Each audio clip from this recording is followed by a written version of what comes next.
রেলের স্লিপার ও fish plate তুলে ফেললেই পাঠাবে সংকেত। স্বয়ংক্রিয়ভাবে বন্ধ হবে ট্রেনের ইঞ্জিন।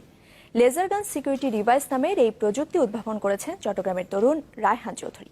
প্রাথমিক পর্যায়ে ডিভাইসটি ছোট আকারে তৈরি করা হয়েছে, তবে তিনি জানালেন প্রযুক্তিটি কাজে লাগানো যাবে বড় পরিসরেও।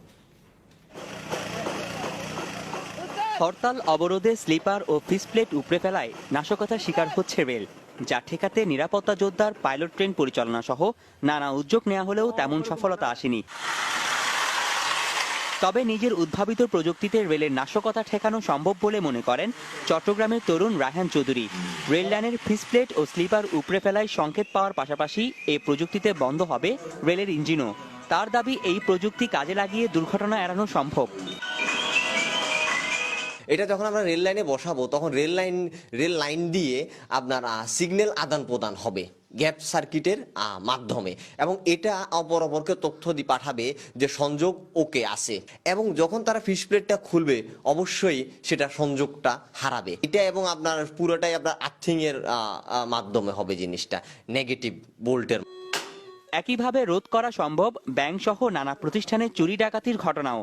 এজন্য তার উদ্ভাবিত প্রযুক্তির নাম লেজার গান সিকিউরিটি ডিভাইস, যেটি কাজ করবে অ্যালার্ম, মোবাইল কল সংকেত এবং অপরাধী ধরার কৌশল হিসেবে।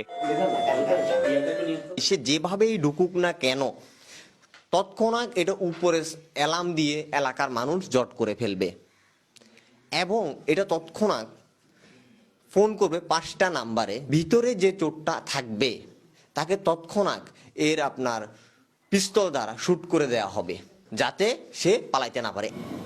কোনো দামি জিনিস নয়, রায়হান এসব প্রযুক্তি দাঁড় করিয়েছেন নষ্ট ও ফেলে দেওয়া জিনিস দিয়ে। নগরীর আগ্রাবাদের রঙ্গিপাড়ায় ছোট্ট এই রুমে plane fighter machine, super power light, sound system সহ নানা প্রযুক্তি উদ্ভাবন করে চলেছেন রায়হান। লেখাপড়া করানোর জন্য আমি তার যথেষ্ট চেষ্টা করছি, কিন্তু পারি নাই।